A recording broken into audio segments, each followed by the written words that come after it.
bara Minilik irraa qalqabee hagarraatti maqaa keenyaan diinni nu bulchaa jira. Humna keenyatti faca'ee diina jalatti galee garasii as nu lolaa jira. Kan har'a jiru kunillee sanuma Abiyyiin amma jennu kun Oromoo taheetii miti kan nu lolaa jiru. Itoophiyaa taheetii kan nu lolaa jiru. Dhumaatiin uummata Oromootii fi dhiinni guyyaarraa dhangala'u kun itti dhagahamaa jiru. Lubbuun ilmaan walloota soomara cufa rasaasa diinaatiin dhumtuun itti dhagahamaa jiru. Lubbuun ilmaan matakka ka'arra guyyaarraa qalamaa jiru kun itti dhagahamaa jiru. Lubbuun cinaatsanii guyyaarraa namni kudhanii ol ajjeefamu itti dhagahamaa jiru. Wanni baala keessa taa'aa jiru waan xiqqaadha. Where we are eessa jirra nuti. Qorichi tokkichi filmaata biraa hin qabne walabummaa humnaa fi afaan qawwee murteesse labsachuudha. Namni dammaqe, namni ijaarame waan fedheen hin moohamu hin cabu. Kan inni loluun Oromoodha. Oromoo qofa lolaa jira. Kan inni Oromoo itti lolu garuu sabaaf sablammoota guutuu qabatee Oromoo itti lolaa jira. Kanaaf namoonni dogoggoraan Abiyyiin kunuyyuu bakka nu bu'aa ilma abbaa gadaati abbichuudha maal jedhanuyyuu sirriin jiran jechaadha. Maaliif abbichuun isaan jedhan kun sabaaf sablammoota impaayeratti isanii guutuu gurmeesseet namoota saba Oromootiif lolan isaan lolaa jira. So kanaaf Oromootu Oromoon lolaa jira kan jedhu kun dogoggora ta'uu akka sabni kan hubatu barbaada jechaadha. Impaayerri Itoophiyaa kan ittiin lolaa jiru sammuu Oromoo dhuunfatee sammuu Oromoo booji'ee Oromoodhaan Oromoo cabsee jechuudha. Oromoon nu lolaa jira. Uummanni Oromoo akka sabaatti dammaqee jaaramuu fi hidhachuu qaba. Biyya walabaa qabaattee mootummaa birmaduu qabaattee uummata bilisa uummata mirgi isaan kabajamin yoon qabaatiin gatii tokkollee hin qabu jechuudha. Addaan baaftee hin ilaaltu. Uummanni hidhate sodaatama kabajama waggaa qawwee baadhattee deemuu qofaa miti. Hidhannoo qaamaatii wajjin hidhannoo sammuu si barbaachisa. Imaamni mootummaan baasu kadantaa Oromoo guutuu miti jechaadha. Kan namoonni Oromoo kabachiisuu miti. Ka aadaa Oromoo kabachiisuu miti. Ka aadaa Oromoo afaan Oromoo kabachiisuu miti. Ka sirna Oromoo ka sirna gadaa dagaagsuu miti guddisuu miti. Ka qabeenya Oromoo guddisuu miti. Kan ilmaan Oromoo waan gaarii akka of danda'an goosisuu miti. Ka fayyaa sabaatiif yaaddahuu miti. Ka hegeree uummataatiif yaaddatu qabuu miti. Warri caasaa mootummaa bilisiginnaa keessa jiru waraana keessas ta'ee mootummaa isaa keessa jiru yeroon itti gara mooraa Oromootitti godaantan qawwee keessan qabatanii ga'ee jira. Irrina dammaqinsa keenya jaaramuu dhabuu keenya uummanni dammaqe lakki biyyattii hin weerartanii jaarka ullaallee dura dhaabbata. Uummanni jaarame gaafii isaa gaafata. Kun cufti maaliin deebi'a rakkoon kun cufti maaliin nurraa hafuu danda'e haalli har'a keessa jirru kun. Yoo jaaramnee fi yoo jabaannee fi yoo hidhanne hidhannoo saansankaa hidhannoo naamusa irratti hundaa'u hidhannoo waan deemuuf barbaadu hidhannoo arrab lamee hin qabne. Oromoon impaayera tiksinaa yoo isiin hin tikfamin nuuyyuun banna hin caccabana jedhee warra yaadu jira jechaadha. Kan biroo immoo lakkiyaan impaayera kanarratti erga abbaa aangoo ta'e aangoon kiyyan harkaan bahin jedhee sababa san uummata ajjeesaa ni hidhaa ni buqqisaa jechaadha. Oromoon bilisoomne jedhu ni jira. Bilisoomne jedhan bilisooman sammuu meentaalitii gabrummaa bantuu keessa cabxesaniin Itoophiyaanizmummaa irratti bilisooman isaan waan nyaatanii bulanni qaban waan uffatanii irra rafanni qaban. Garuu sabni Oromoo harki 99.9 maaliif jira? Warri caasaa mootummaa bilisiginnaa keessa jiru waraana keessas ta'ee mootummaa isaa keessa jiru yeroon itti gara mooraa Oromootitti godaantan qawwee keessan qabatanii ga'ee jira. Namni nama 1,000 miti ha barbaachisu. Nama muraasa kan murteeffate murtiif irra dabarse qofaatu waan tokko galmaan gahe.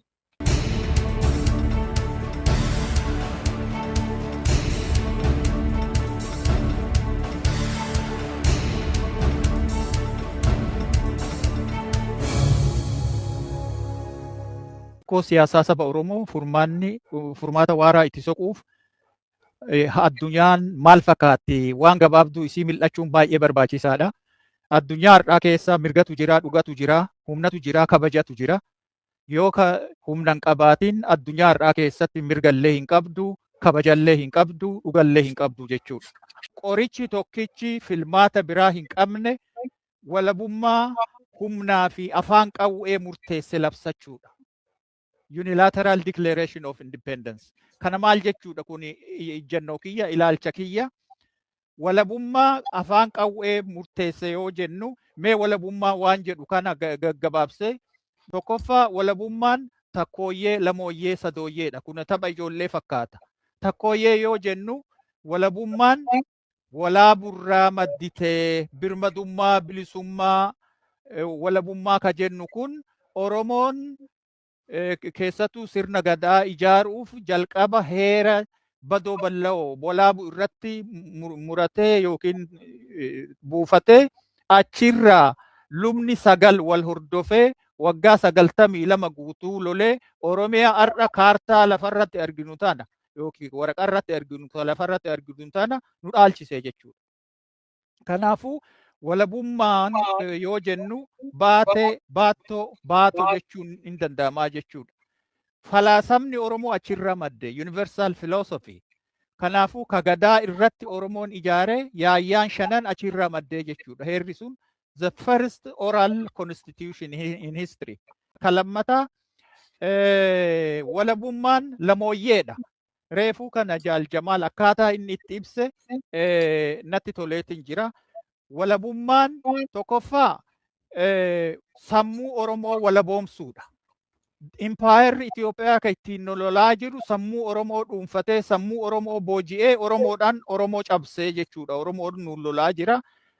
Decolonizing the Oromo mind sammuu Oromoo walaboomsuun Empire Itoophiyaa cabsanii lafarratti Oromiyaa walaboomsuu wajjin wal faanaa deemuu qabaa jechuudha. Inuu irra caalaan yoo sammuun Oromoo ka walaboomtu taate warruma amma Minilikiin fakkaatee Oromotti garagalee Oromoo nyaatuu fi Oromoo cabsu kana walaboomsuun barbaachisaadha. Rakkoon kenna walabummaa yoo jennu ka lafarratti ijaarru biyya walabaa mootummaa birmaduu jennu san qofaa osoo hin ta'in sammuu Oromoo walaboomsuudha. Decolonizing the mind ka jedhu hujii guddaa nu eeggatu jechuudha. Walabummaan sadooyyeedha. Sadeenu addaan hin baatu. Bilisummaa, walabummaa, birmadummaa yoo jennu yeroo tokko tokko maaliif sadi gootu, maaliif lama gootu namoonni jedhan ni jiru. Isimata akkasii dhaloonni isimata akkasii triadic. Kana maal jechuudha? Biyya walabaa qabaattee mootummaa birmaduu yoo hin qabaatin guutuu miti. Biyya walabaa qabaattee mootummaa birmaduu qabaattee ummata bilisa, ummata mirgi isaan kabajamin yoo hin qabaatin gatii tokko illee hin qabu jechuudha. Addaan baaftee hin ilaaltu. Eega kana jedheen booda yaa Oromoo Empire Itoophiyaa keessatti Oromoo maal ta'ee miti. Oromoo wanni hin ta'in jira. Oromoo morma muranii jiran dhiiroo. Dhiyeennuma kana morma muranii itti sirbanii jiran. Kaarruu mucaa jedhamu miseensa waraana bilisummaa Oromoo morma isaa muranii itti sirbanii jiran Horra Guduruu keessatti. Oromoo jira awwaalanii jiran dhiiroo. Oromoo jira awwaalanii Oromoo akka meeshaatitti akka garbichaatitti akka meeshaatitti addunyaa irratti gurguranii jiran. Oromoo jira awwaalanii jiran. Har'a yeroo har'aa kana bara mootummaa Abiyyi Ahmad abbaan ilma du'e reeffa bitatee waraabessi jalaa nyaachuu dhageenya. Yaa Oromoo biyya Oromoo maqaa jijjiiranii jiran. Nama Oromoo maqaa jijjiiranii jiran. Magaalaa Oromoo maqaa jijjiiranii jiran. Afaan Oromoo balleessanii jiran. Aadaa Oromoo balleessanii jiran. Argaa fi dhageettii Oromoo balleessanii jiran. Yaa Oromoo impaayera kana keessatti wanni Oromoon hin ta'in bee jira natti agarsiisi. Oromoon mirga addunyaan beekuuf ka cululuqaa ka gulantaa siyaasaa isaa murteeffachuu birmadummaa diinagdee mirga hawaasummaatii fi aadaa murteeffachuun isaa hafee sanyii isaatti duguugame Oromoo. Oromiyaan har'a hin jirtu lafarra hin jirtu hin jirti hin jedhina kilaasteratti ciccittee jirti. Lafti kaleessa Maccaa fi Tuulamaa lafti Abbichuu Galaan yeroo har'aa kana Abuu Seeraa wanna xayyaara jedhu irratti ijaaraa jiru jechuudha. Oromoo buqqisaa jiru. Lafti Sikoo Mandoo hin jirtu. Yeroo ammaa kana buqqisaa jiran. Waabee irraa kaasee haga gannaaleetitti gara mootummaa naannoo Sumaaleetti fudhataa jira jechuudha. Walumaa galatti hin jirraa wanni jedhu waan jiru natti hin fakkaatu. Sabni Oromoo mirga hiree isaa murteeffachuu, mirga dimokiraasii, mirga dhala namoomaa argachuun isaa hafe yakka sanyii duguuggaatii fi yakka waraanaatu irratti raawwatame. Namoonni jumlaan dhuman, abbootiin gadaa karreeyyuu jumlaan dhumanii har'a gadaa sitii jedhanii mandara 13 irraa kaasanii buqqisanii mojo irraa haga Adaamaatitti ummata keenya buqqisaa jiru jechuudha. Kana horn conversation dheenna kana saaxiluu isaa dhageettan natti fakkaata. Kanaafuu hundumaa caalaa yeroo ammaa kana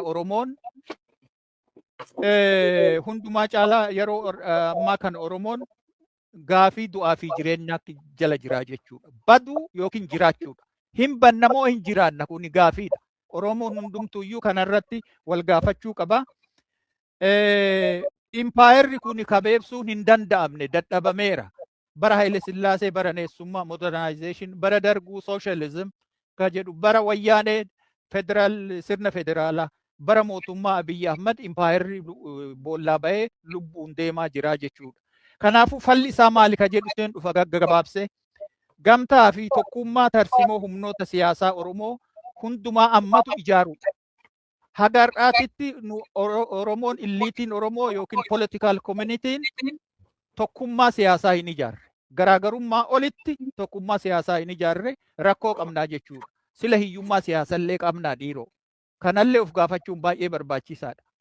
Oromoon garuu rakkoo gamtaa uumuu hin dandeenye, humna Oromoo sassaabuu hin dandeenye. Kana maaltu godhee ka jedhu dammaqiinsi Oromollee yookiin immoo siyaasaan Oromoo keessatti akkamitti hubatame kan irra deebinee of xiinxalluuf of gamaaggamuun baay'ee barbaachisaadha. Gamtaan kun maal irratti ijaaramuu qaba? Walabummaa fi bilisummaa, kaayoo walabummaa fi bilisummaa irratti ijaaramuu qaba. Tarsimoo siyaasaa waraanaa irratti ijaaramuu qaba. Diina waloo fi fira waloo addaan baafachuu irratti ijaaramuu qaba. Jaarmayaa fi hoggana waloo uummachuu irratti ijaaramuu qaba. Akkuma reefuu tana addee Samihaan jette jechuudha. Tooftaa fi tarsimoo tarkaanfii irratti waliigaluun barbaachisaadha. Yeroo ammaa kana gamtaa wal faallessu ka Awurooppaan, Afrikaan, Eeshiyaan irratti qooda fudhate gamtaa lamatu ijaaramaa jira gaafa Afrikaa irratti. Mee maqaa miseensota gamtaawwan kanallee kaasuun barbaada. Tokkoffaa gamtaa ka Ijipti keessa jirtu, Saudi Arabiyaan keessa jirtu, ka Eertiraan keessa jirtu, Sudaan, Somaaliyaa, Faannoo, TPLF, tariigaa Oromoo keessallee waa fudhachuun isaanii hin oolle natti fakkaata. Gamtaan biraa gamtaa mootummaa Abiyyi Ahmad, United Arab Emirates, Somaliland, Israa'el, USA'n haga ammaatitti duuba jirti, dhokattee tiiksaa jirti duubaani. Kanaafuu walumaa galatti gamtaan kuni gamtaa lamaan wal faallaa humnoonni addunyaa guutuun irratti qooda fudhachuuf jiranii fi qooda fudhatan. Gamtaan immootiyyuu gama tokkoon gamtaa humnoota kaabaa jechuun hin danda'ama. Humnoota kaabaa hammatee deemu kan Sudaan Armed Force keessa jiru jechuudha. Gama biraatiin gamtaa Abiyyi Ahmad jechuudha. Gaafni Afrikaa impaayerri Itoophiyaa keessattuu Oromiyaan dirree ibiddaa dirree jeequmsaa ta'uuf deemtii jechuudha. Gamtaa kana keessatti Oromoon qooda fudhachuu hin qabu ijjannoo jedhuun qaba. Gamtaa kana lamaanuu lagachuu qaba. Abiyyillee tumsuu hin qabu Oromooni. Warra kaabaa uf ijaaree koloniyaalistoota kaabarraa dhufaa jiranis maal nuu fidan dhadhaa fi daa'ima nuu fidanii bar dhiiroo waan nu as deeman inni beeyna. Agarree jirraa mi akka waan nu godhan bara agarree jirra. Seenaa keessatti illee agarree jirra. Kaleessa illee hin barfanne dhiyoo mataa nama wayyaaneen maal nu godhe nama kenna fixee kaan dhabamsiise. Kanaafuu gamtaa humnoota lamaanii kana Oromoon lagachuu qaba. Tarsimoo akkamii hordofuu qaba ka jedhullee kaayuun barbaada. Tarsimoo irbuu dideessummaa yookiin tumsa dideessummaa hidhannoo afaan Ingiliffaatiin strategy of armed non-alignment hordofuu qaba jedhee yaada. Humnoonni kun wal haa fixanii Oromoon kana keessatti qooda fudhachuun qabu. Haa wal fixanii, haa wal shigidanii garuu Oromoon kana keessatti dhumuun qabu. Gamtaa Abiyyi Ahmadiifis tumsee gamtaa humnoota kaabaatiif tumsee Oromoon lubbuu isaa qisaasu hin qabu. Namni tokkichis kana keessatti du'uu hin qabu. Wal dhiisaa jedhaan hin jirru haa wal fixani. Nu Oromoon hojii keenya haa hojjennu. Ummata keenya haa dammaysinu. Ummata keenya haa ijaarru. Ummata keenya haa hidhachiifnu. Oromiyaa haa dhuunfannu. Oromiyaa haa dhuunfannu. Ka biraa wanni an jechuu barbaadu dirree wal dhankaaksaa yookiin immoo tuyyuu wal hanqisaa buffer zone ka jedhu afaan Ingiliffaatiin jechuun maal kana jechuun maal jechuudha. Oromiyaa daangaa Oromiyaa irratti sarara diimaa kaayuu qabnaa. Faannoon daangaa Oromiyaa cabsee seenuu hin qabu. TPLF bifa haaraan dhufee daangaa Oromiyaa cabsee seenuu hin qabu. Mootummaan Eertiraattis ta'ee humnoonni koloniyaalistoonni kaleessa Oromiyaa keessa seenuu hin qabanii. Itti sararuu qabnaa. Oromoon waraana bilisummaa Oromoo cinaa hiriiruu qaba. Kaayoo walabummaa irrattis tiiksuu qaba. Gargaaruu qaba. Humneessuu qaba. Kana qofaayyuu miti. Oromoon akka sabaatitti hidhachuu qaba. Dammaquu qaba. Ijaaramuu qaba. Hidhachuu qaba. Daangaa ofii tiiksuu qaba. Kaaba kibbaan bayaa dhiyaan lafti Oromoo cicciramee jira. Garaachi isaa folqamee bolqamee jira. Har'a sikkoo mandoo biyya qaba jechuu hin danda'u. Har'a maccaa fi tuulama lakkii qoma dhaawatee ani biyya qabaa lafa qabaa lafee qaba jechuu hin danda'u. Booranni akkas jechuu hin danda'u. Gujiin lafti isaa maqaa warqeetiin irraa ka'aa jira, irraa buqqisaa jira. Walumaa galatti wallo buqqa'aa jira. Kaan faannotu buqqisaa kan mootummaa Abiyyi Ahmad buqqisaa jira jechuudha. Gama tokkoon mootummaa impaayera kanaatti Oromoo buqqisaa jira jechuudha. Gara dhumaatitti dhufaatiin jira. Oromoon farda haarawa nyaaphaa ta'uu hin qabu. Haala amma jiru kana keessatti. Nu hundumti kennayyuu farda nyaaphaa ta'uu hin qabnu. Kana Oromoon maaliif jiiluu qabnaa jechuudha. Uummanni Oromoo dammaqee hidhatee mass mobilization and mass armament kuni barbaachisaadha daangaa isaa tiiksuuf. Dhumarratti gaa warri caasaa mootummaa biltsiginnaa keessa jiru waraana keessas ta'ee mootummaa isaa keessa jiru yeroon itti gara mooraa Oromootitti godaantan qawwee keessan qabatanii ga'ee jira. Achumaan booda isinitti barfataa jira. Kanaafuyyuu walumaa galatti furmaanni isaa gamtaa Oromoo hundumaa ammatu mooraa Oromoo agoobara hundumaa ammatu agoobara jechuu ni dandeetta. Gamtaa jechuu ni dandeetta. Jaarmaya lubbuu qabu tokko Oromoon ijaarachuun har'a gahee jira. Gahuu qofaa osoo hin ta'in yeroon isaa fiigaa jirti. Biyya keessas ta'ee biyya alaatitti hojja gamtaadhaan hojjechuutu isarra jira ka jedhuun kaaya. Namni dammaqe, namni ijaarame waan fedheen hin moohamu hin cabu. Namni ijaarame, ijaaramuu mataan isaa maaliif akka barbaachisu, maaliif ijaarama namni, maal barbaaduuf ijaarama. Namni ijaaramee fi namni hin ijaaramin tokko, so hanqinni nuti qabnu guddaan tokko kana. Ijaaramuu billi dirgimii tiimiti. Jaaramuu hundee waan barbaadurra jaaramu maal barbaaddaadha. Kara furmaataatti dhufa tokkoffaa mooraa qabsoo hoggana waaltaa qabaachuudha mooraan qabsoo. Homaffaa hayyoonni Oromoo illiitoonni garaagarummaa isaanii dhiphisanii uummata Oromootiif hoggansa yeroon gaafatu maddisiisuudha. Sadaffaa sabboontoonni Oromoo adda tokko jala hiriiranii sochii sabaa finiinsuu Oromiyaa dhuunfachuu walitti waaltaa'uu qabu. Oromiyaa dhuunfachuu.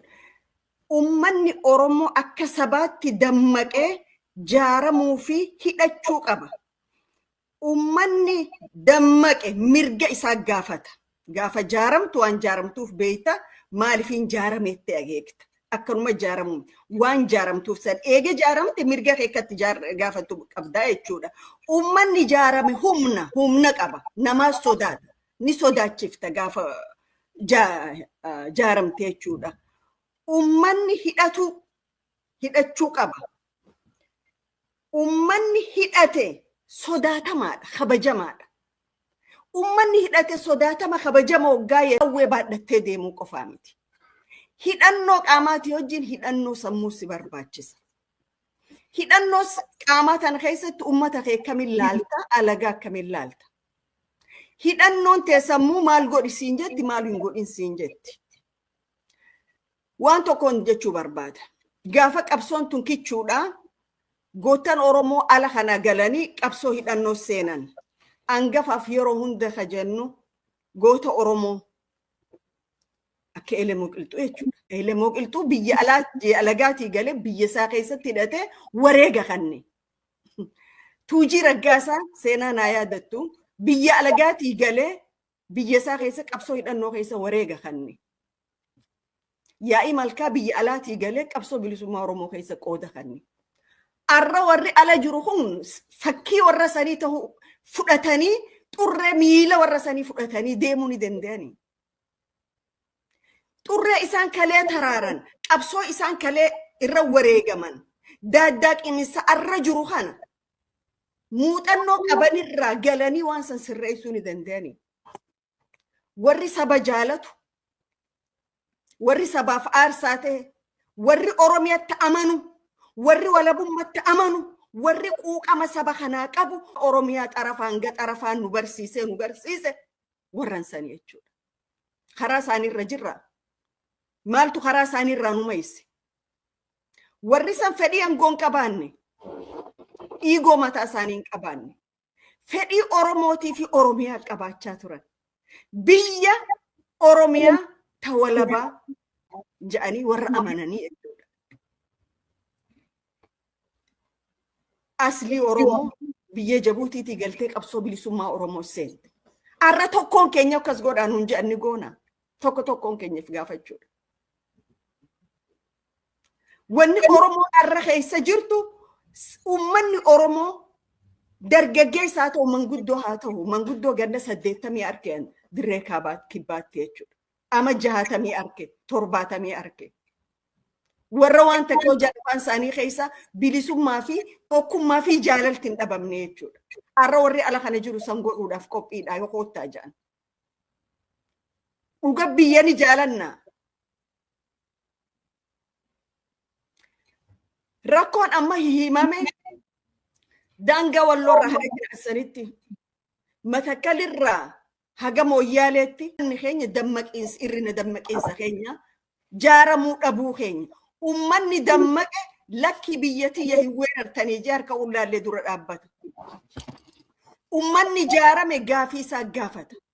Kun cufti maaliin deebi'a rakkoon kun cufti maaliin nurraa hafuu danda'e haalli arra keessa jirru kun yoo jaaramnee fi yoo jabaannee fi yoo hidhanne hidhannoo saansankaa hidhannoo naamusa irratti hundaa'e hidhannoo waan deemuuf barbaadu hidhannoo arrab lameen qabne hidhannoo wanni hin deemuuf biyya Oromiyaati wanni hin deemuuf saba Oromoo bilisoomsuuf jee kan murate qofa. Dhiyootan amma naannawa reefu maqaadhoo ka ummata Oromoota harkaa fuudhame naannawa akka lafaraa gosti gosoonni biyya san fudhatan adda qooddachuudhaaf irra wallolaa jiran lafa Oromoo jechuudha. Lafa kana aanaa hangana fudhanne hangi kun gosa abaluu hangi kun gosa abaluutiif jedhanii jechuudha. Kanammoo ka haala mijjeessaa jiru paarlamaa caffee Oromiyaa ka jiru mataa isaati. Ministeera biyyicha Abiy Ahmed nama ifiin jiru kana mataa isaati. Ummanni kun humnaa fi dandeettii gootummaa qabaatanii dhufanii lafa Baalee weeraranii fudhatan. Lafa Oromiyaa baa weeraranii fudhatan. Lafa kaaba Oromiyaa fudhatan. Lixa Oromiyaa akkasitti jechuudha. Qindaawamee fi paarlamaa federaalaatirraa haga caffee Oromiyaatti waan gabbu'ee godhamaa jiru jechuudha. Kun maaliif ta'a? Tokko Oromoo psychologically ajjeesu. Mental war, psychological war Oromoo irra gaggeessu. Oromoon akka waa sodaatee lakki yoon waaji'aniin du'a, lakki yoon waaji'aniin rashanama. Hade moodheen gadda Baalee keessa ka waraabeessi qaama namaa nyaatee sheepiin lafa isaa qoftiin hafte jechuudha. Oromoon maal eeggata kanarra maal eegaa jira? Oromoon bilisoomne jedhu ni jira. Bilisoomne jedhan bilisooman sammuu meentaalitii gabrummaa bantuu keessa cabxe saniin Itoophiyaanizmummaa irratti eebilisooman isaan waan nyaatanii bulanni qaban waan uffatanii irra rafanni qaban garuu sabni Oromoo harki 99.9 maali jira safar godhaa jira jechuudha mootummaa abdii ilee ummata miliyoon lamaa ol buusaasee har'a kadhataa Finfinnee fi Adaamaa keessa kan karaarra dhumaa jiru kan dhukkubaan dhumaa jiru kan faannoo Wallagga bahaa fixxe namicha san godhee hidhabee Taayyee Dandaa hidhaa seenee jechuudha mootummaa kana abdii ileen silaarra nama murtii du'aatiif dhiyaatudha silaa biyyoota biraa taate biyyuma isaanii ta Soomaaliyaa keessa silaa taate murtii du'aatii irra dabraa jechuudha kun maal si garsiisa ummanni Oromoo jaarameen jiru harkaa waliin qabu waliin dhage'u waliin dhaggeeffatu hayyoonni isaa qoqqoodamoodha intellectualoonni isaa faffaca'oodha waan feene saba kana ogoone namni dhugaafatu hin jiru sadarkaa jiru irra dhaqanii jechuudha mootummaan kun warri biyya sana bulchu so gabaabuma dubbiitti rakkoon arra walloon keessa jirtu rakkoon Matakkal keessa jiru rakkoon Booranni keessa jiru rakkoon Daangaan Cinaasan keessa jiru rakkoon ammallee dirree dhawaatirra gaafiin ibiddaa as deemaa jirtu yoo jaaramnee fi yoo wal qabne qofa keessaa bahu yoo dammayne qofa wal qabu amma Oromoon dammaqee dammaqiinsa kana olii maali Oromoon hin dammayne kana afaan guuteen jira namni dammaqe akka bishaan gabateetti asii fi chinfi fiiguu jechuudha namni dammaqe waan dammaqe sanirra dhaabbateeti gatii barbaachiftu kafalaa jechuudha so miidhamuu keenya dammaqiinsa dhabuu keenya miidhamuu keenya jaaramuu dhabuu keenya hayyoonni keenya Oromoo jaaruurra Oromoo diiguurratti investi godhan kana anaatu je'e I know what I went through okay gaafa ummanni Oromoo qabsoon finiinte qabsoon jabaatte kaan abbii jala kursii qabaa jiru kaan abbii biyya ama kudhan haa bulchuu jiru lakkii jennee ummata Oromoo ala kana mataa walirra qabne ummata kumaatamiin hiriirsine jechuudha diige hayyoota Oromooti intellectualota Oromooti I can say this without any shame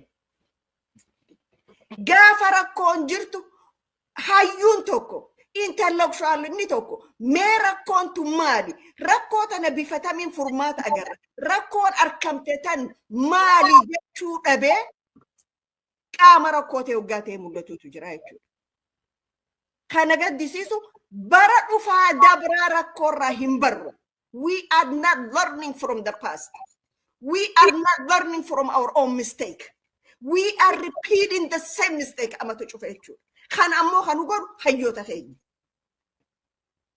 yoom kana waliin dhaabne jechuudha akkamiin waliin dhaabne sochii sabboontoota Oromoo jenne sochii sabboontoota Oromoo warra saba kanaa fi biyya kanaaf quuqaman waliin dhufanii furmaata kan danda'an 1% can change the world okay namni nama kuma tokko miti ka barbaachisu nama muraasa kan murteeffate murtiif irra dabarse qofaatu waan tokko galmaan ga'e mooraan qabdu bisummaa Oromoo naggada dhuunfaa ta'uu hin qabdu this is my stand ummanni Oromoodha usee dhufaa dabraaf harka dha'uu hin qabu maalifiin harka dhawa jee dhaabbatee laaluu qaba ummanni Oromoo qabsaa'onni Oromoo sabboontotaan Oromoo gaafii gaafachuu qaban qabsoo Oromoo keessa namni waa gaafate diina namni wanni kun badee jedhu diina namni waa sirreessuu jedhu diina warri immoo diina jeesi farrajusan warra ifi diina wajji hojjetu hin ja'anii so badii teenya takaleerraa barree arrarraa jalqabnee maal godhuu dandeenya Oromoon maaliif ala kanatti mooraa qabsoo harka maratee ta'a warri ama shan dura nama kumaatamaan har'a maaliif nama kan deebi'an rakkoon eessa jirti bakka rakkoo quba walii qabuu namuuni sodaata hayyoonni keenya yoo rakkoo tuqee quba laadhe abaluu waan yoon kana abaluu waan garuu dhumaatiin uummata Oromootii fi dhiigni guyyaarraa dhangala'u kun itti dhagahamaan jiru lubbuun ilmaan walloota soomara cufa rasaasa diinaatiin dhumtuun itti dhagahamaan jiru lubbuun ilmaan Matakkal ka arra guyyaarraa qalamaa jiru kun itti dhagahamaan jiru lubbuun Cinaasanii guyyaarraa namni 10 ol ajjeefamu itti dhagahamaan jiru wanni baala keessa taa jiru waan xiqqaadha where we are eessa jirra nuti Arra dirree dhawaa keessatti ilmi Oromoo tokko dhaabbatee dhaadachuu hin danda'u. Garuu yuutuubaroonni fi gaazexeessitoonni biyya biraa Hawaashii gatteenya jedhan dirree dhawaa lafa abaluu lammaffaa jedhanii hoggaa dhaadatan agarraa jechuudha. Nuti nama mee fakkiin Oromoo qilxuu kattiin dhaadannu san mee warri akka Tuujii Raggaasaa ka'adaa galeessan. We are raising our kids. Ilmaan keenya guddifna jireenya gaarii keessa jiraanna. Torbaan yookaan baatu guyyaa tokko gabbaanee dubbanna. Nothing else jechuudha. Dhumaatiin Oromoo silaa nu dhaga'ame. Ajajaa waraana bilisummaa Oromootu sagalee teenya rejectiin godhu ture. Let me say clearly. Wanni wal bira dabran hin jiru. Gorsaan ajajaa ifiin jedhu gabbee ganamaa galgala Oromoodhaan diinan jedhu. I became very emotional. Ummanni warloo soommana cufa kanatti udilii maal qaba waan Oromoo ni alatti. Ummanni Eertiraa miliyoonni 3 qofti akka barbaadetti walabummaa bahuu danda'e. Maalii fi Tigreen harka Oromoo 10 hin taane dhibbarraa 10 hin taane impaayiree guutuu qabattee siniin akka barbaade gootee lola irrattis bobbaatee dhiyeennuma kanayyuu waggaa 2-3 loltee daangaa ofiisiitii dhuunfattee haqarraatu isaanuma qofatu mootummaa ka ofii barbaadaniin filatan mootummaa yerootti illee jedhamu ofiin bulchaa jira. Maalii fi achi duras jaarraa biroo irratti uummanni biroo humnaan biyya keenya qabsee of jalatti galfatee otoo nuti lakkoofsaan baay'ee guddaa taanu otoo qabeenya guddaa qabnu kan jedhu kun uf gaafachuu barbaachisa jechaadha. Something wrong must be within us. Waan dogoggora qabutu nu bira jira jechaadha. Maaliif ummata rabbi eebbisee waa mara kenneef nama kenneefi namni silaa lakkoofsa namaa dhabee rakkata yookaan qabeenya dhabee rakkata waa maraafuu ummata kana uumaadha waa inni nu eebbisee namoota nuti jaarmaa keessatti hirmaannuuf hirmaachifnutu iyyuu rakkoo qaba jechaadha. Rakkoon kun ammoo rakkoo yaadaati. Lafeenuu agarru kanaa miti. Rakkoon yaadaa kun maal inni Oromoon impaayera tiksinaa yoo isiin hin tikfamin nuuyyuun banna hin caccabana jedhee warra yaadu jira jechaadha. Kan biroo immoo lakkeen impaayera kanarratti erga abbaa aangoo ta'e aangoon kiyyan harkaan bahin jedhee sababa san uummata ajjeesaa ni hidhaa ni buqqisaa jechaadha. So yaada kana rakkoo ta'e jechuudha. Yaadni kun hanga jijjiiramitti rakkoo furmaata argachuu hin dandeenyu. So yoo dhugaadhaan rakkoo kana furuu barbaanne we have to learn from our own past mistake nama biraati irraa barachuun dirri hin jiru. Bara Minilikirraa calqabee maaltu ta'aa jira? Minilik tumsi ka Haayile Sillaaseef tumsi ka Darguuf tumsi ka Wayyaaneef tumsi bara ammaa kana immoo ka Biltsiginnaaf tumseetu jira jechaadha. In fact Biltsiginnaa keessaa sirumayyuu mataayyuu itti taanee warra jedhu jira jechaadha. Humnanni kun martinuu bara Minilikirraa kaasee garraatitti Oromoo buqqisu, Oromoo ajjeesu, Oromoo biyya dhabsiisu, Oromoo eenyummaa isaa jijjiiruu irratti gumaachaa jiran malee Oromoo gama guddinaatti waan geessu tokkochuma gumaachanii hin beekan. Kana jechaan Oromoon bara Minilikirraa calqabee haga har'aatti aangoo hin qabu jechuudha. Aangoo waan hin qabneef, jaarmaa ajjabaa waan hin qabneef, biyyi isaa to'achuu hin dandeenye, biyyi isaa yoo hin to'atin mootummaa ofii qabaachuu hin dandeenye, yoo mootummaa isaan qabaatin imaammanni inni baafatu yookaan imaammanni mootummaan baasu ka dantaa Oromoo guutuu miti jechaadha. Kanamoo Oromoo kabachiisuu miti, ka aadaa Oromoo kabachiisuu miti, ka aadaa Oromoo afaan Oromoo kabachiisuu miti, ka sirna Oromoo ka sirna gadaa dagaagsuu miti, guddisuu miti, ka qabeenya Oromoo guddisuu miti, kan ilmaan Oromoo waan gaarii of danda'an goosisuu miti, ka fayyaa sabaatiif yaaddahuu miti, ka hegeree uummataatiif yaaddatu qabuu miti. Warruma aangoonni caccaa impaayera tiksina jedhu. Warri kun yeroo maraa gadaantummaan Oromoo jiraate malee Oromoon buqqa'u malee Oromoon saamnu malee jiraachuu hin dandeenyu yaadni jedhu kun waan jiruuf itti fufa. Rakkoo kana furuudhaaf sabni keenya yaadni uummata keenya akka aangoo argatu maal godhuu qabnaa jedhuuf gaafachuu qaba. Sabni akka sabaatitti. Not only warra gurmaa'u qofa miti warra ijaaramu qofa miti. Sabni akka sabaatitti rakkoo kana keessaa ba'uuf Cinaaksanis akka hin boonne, Walloos akka hin boonne, Gujiin akka hin boonne, Booranni akka hin boonne, Baale akka hin boonne, Arsiin Diidaa Gamana akka hin boonne, Harargeen akka hin boonne, Jimma Boorana hundi keenya wallagga boocha kana keessaa tokko tokkoon bahuudhaaf jaarmaa uummata Oromoo bakka bu'ee bilisummaa uummata keenyaa fiduu danda'u. Walabummaa biyya keenyaa fiduu danda'u. Mootummaa birmaduu nu qofti irratti ajajnu. Kan maqaa impaayera Itoophiyaatiin namni barbaade akka barbaadu olii gad oofu abbaa barbaade irratti muudotoon ta'in kan Oromoo irra muudu irra filatu argachuudhaaf akkamitti gurmaa'uu qabna jedhee sabni kun yaaduu danda'u qabachaa. Gaafa sadarkaa sanarra gaa'inne gurmoofne gurmaa'insi sun bilisummaa nu geessa. So gurmaa'uu kana keessatti immoo wanni baay'een kan nuti sirreessuu qabnu jira jechaadha. Gurmaa'uudhaaf amala jaarmaa horachuu qabna. amala jaarmummaaf tolu. Fakkeenyaaf naamusa qabaachuu qabna. Naamusni daangaa malee nama bituu danda'uu qaba. Lammaffaa seeratti buluu danda'uu qabna. Seerri miseensummaa fakkeenyaaf waan miseensa jaarmaa tokko ta'e dura taa'aaf seerri biraa miseensaaf ammoo seerri biraa jiraachuu hin danda'u jechaadha. Mootummaatu akkuma mootummaayyuu taate abbaa gadaatu yoo qabaanne seerri abbaa gadaatiif dalagu kalammii maraaf dalagu ta'uu qaba jechaadha. Amma nuyi kana yoo nu laalta taate naamusni baay'een jiru. Sadarkaa naamusaatitti baay'ee tifamaa miti. Seeratti buluun hin jiru. Kaayoo xaliila qabaachuun immoo baay'ee mul'atu jechaadha. Maaliif galgalaa ganama warra Itoophiyaati kana wajjin ni tumsinaa maali inni jedhu kun kan irraa maddu maalinni dhumarratti maalirra gahuu barbaanna kan jedhu sana irratti ifoomni waan hin jirreef maqaadhaaf waraqaa irratti namni barreessuu hin danda'a qalbii hawaasaa hawachuudhaaf qalbii hawaasaa ofitti harkisuudhaaf garuu ammoo gaafa hojiitti haa hiiknu jedhamu gaafa kaan ol ka'eetiniin mootummaa nafxanyaatiif akkuma jiru kana sulaayyuu mootummaa nafxanyaati jennee jirra isuma nafxanyaa kana wajji firoomuu yaala. Gaafa kaani namoota warruma mootummaa san bakka buunee nafxanyaa biraa taana jedhu wajji waliin firoomuu yaala walii tumsuu yaala. So qulqullinni yaada qulqullinni tarsiimoo qulqullinni karooraa waan hin jirreef uummanni mootu yidduu kanatti dararama jechaadha. Warri nama hoogganu uummata kana burjaagesee daangaa malee uummanni rakkatee gara goruu wallaalee isa kanattis yoo gorre kunis kam akka biyyiiti isa kanattis yoo gorre kunis kam akka baluuti kan jedhu kun waan jiru uummanni akkatti gurummaa wallaale jechaadha. So jaaramuudhaaf mootummaansaa ulaagaa nu barbaachisa. Ulaagaa jaarmaatti nu geessu. Yoo uummanni jaarmaa tokko jaalatee jalatti galee hoogganaa isaa faaruun sun nama macheessee daangaa malee waaqaan gahee amma booda namni waan kiyyan jenne martuu abaaramaadha maaliidha jedha yoo ta'e hoogganaan tokko abbaa irrummaa harrumarraa calqabee guddisaa jira jechaadha. Sabni kun ammoo abbaa irrummaa guddisuudhaaf yookaan immoo abbaa irree biloo jalaan agartee habaqaaluuf otoo hin ta'in bilisummaa hegeree barbaadata kanaaf qabsaa. So kanaaf waan jaarmahaaf tolu waan uummata gara jaarmaa harkisu amala jaarmummaadhaallee horachuun durra jira jechaadha. Hin ijaarra jechuu jenne qofaaf uummanni ijaaramu waan ta'eef. Yoo ati galgala ganama irra deebitee nama abaarte, yoo ati irra galgala ganama nama xiqqeessa taate, yoo ati nama arrabsita taate uummannis jalatti gurmaa'uu hin danda'u. Maaliif si madaala? Namichi kun hooggansummaan isaa gahummaa hin qabu, gahummaa waan hin qabneef jedhee sirraa shakkii godhata, sirraa fagaata jechaadha. Kanaaf furmaata argachuudhaaf kan akkanatti fakkaatutti tokkoffaa seenaa keenya keessaa baruun daangaa malee barbaachisa. Bara Minilik irraa calqabee haga har'aatti maqaa keenyaan diinni nu bulchaa jira. Humna keenyatti faca'ee diina jalatti galee garasii as nu lolaa jira.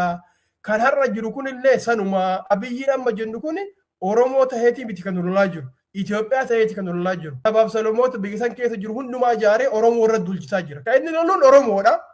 Oromoo qofa lolaa jira. Kan inni Oromoo ittiin lolu garuu sabaaf Salomoota guutuu qabatee Oromoo ittiin lolaa jira. Kanaaf namoonni dogoggoraan Abiyyiin kunuyyuu bakka nu bu'aa ilma abbaa gadaati abbichuudha maal jedhanuyyuu sirriin jiran jechaadha. Maaliif abbichuun isaan jedhan kun sabaaf Salomoota impaayeratti sanii guutuu gurmeesseet namoota saba Oromootiif lolan isaan lolaa jira. So kanaaf Oromoon lolaa jira kan jedhu kun dogoggora ta'uu akka sabni kun hubatu barbaada jechaadha.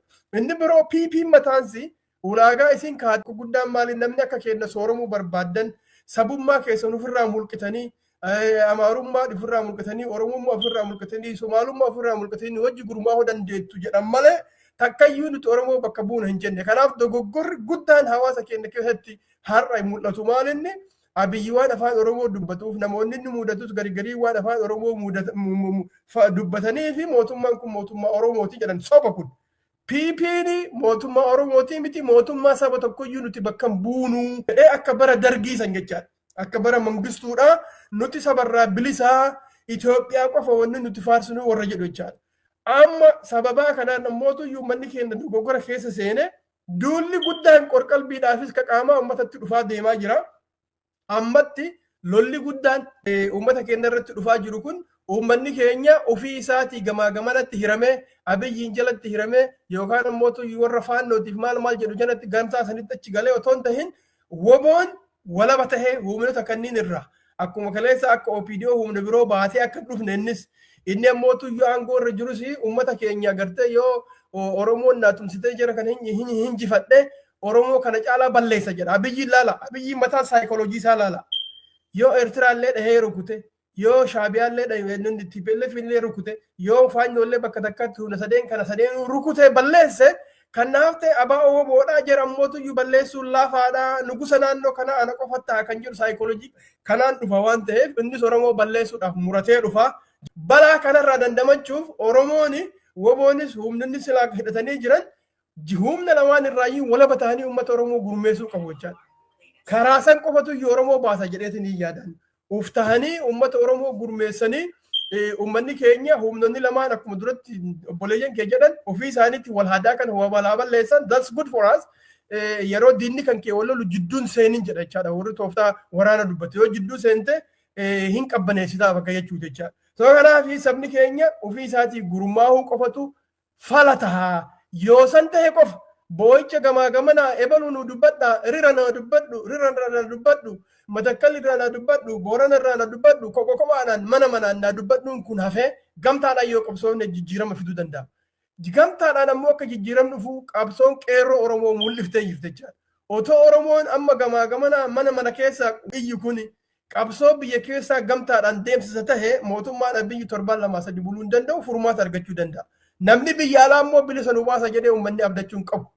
Biyya alaa namni jiru akka isaaniitti isaan rakkoo san keessa hin jiru rakkoo keessa waan hin jirreefis guyyaa guyyaadhaan isaanii qabsaa'uu hin danda'u sagalee isaanii qofa dhageessuu danda'u baay'ate qabsoon jabaachuu qabdu biyya keessatti furmaannillee ka dhufu rakkoonillee ka jirtu uummata biyya keessaati uummanni biyya keessa kophatti akka mootummaan biyya addaan nu cicciramne akka impaayiritti addaan nu cicciramne bilisummaa arganna jedhee yaaduun waan hin malleef Wallos, Boorannis, Gujiinis, Baales, Maalis qaama jennu kun martuu gamtaan warraaquudhaan mootummaa ofirraa jijjiiruu irratti bobba'uu qaba. Furmaanni takkitti hin jirtu. Uummata biyya keessaa irra jirti. Uummanni kun ammoo qoqqoodamiinsaa fi akka inni qe'eedhaan takka takkaan iyyu kana keessaa bahuudhaaf gamtaan wajji socho'uu qaba. Warri Oromoodhaaf walabummaa isaatiif biyya isaatiif deemuun mootuyyuu yaada qulqulluu irratti uummata gurmeessuu qaba. Al tokko impaayera Itoophiyaa tiksinaa walqixxummaa finnaa dimokiraasii finnaa jecha al tokko walabummaa finnaa al tokko bilisummaa uummata Oromoo finna jecha bakkeen gahamu hin jiru because saba kee keessatti shakkii malee wanni karaa saniin uumtu hin jiru. Kanaaf kaayoo xaliila uummanni Oromoo bilisummaadhaan jiraachuu walabummaa biyya isaa qabaachuu mootummaa birmaduu namuu irratti dhageenye qabaachuu irratti hojjanna jedhanii uummata gurmeessuun akka malee barbaachisaadha. Karaa kanaan ala baanee bakka 2-3 addaan qoodamnee inni tokko agartee sarjikaalii abiyyiin aangoo irraa yoo kaafne yoo nu bakka buune wanni martuun furama jenne inni kun ammootu iyyuu ammuma kana faannoo wajjin tumsinee abiyyi iyyuu achiin kaafne Oromoodhaaf bilisummaa finna jenne inni dhaadhefamu kun kijiba jechaadha bakka gahuu hin danda'u. Kanaaf jaarraa tokko kan biroo ofitti dabaluun akka hin dhufne Oromoon gamtaadhaan walii galee bakka takka gurmaa'ee waliin deemuun daangaa malee barbaachisaadha. Furmaanni sana fakkaata jechaadha fayyadaa.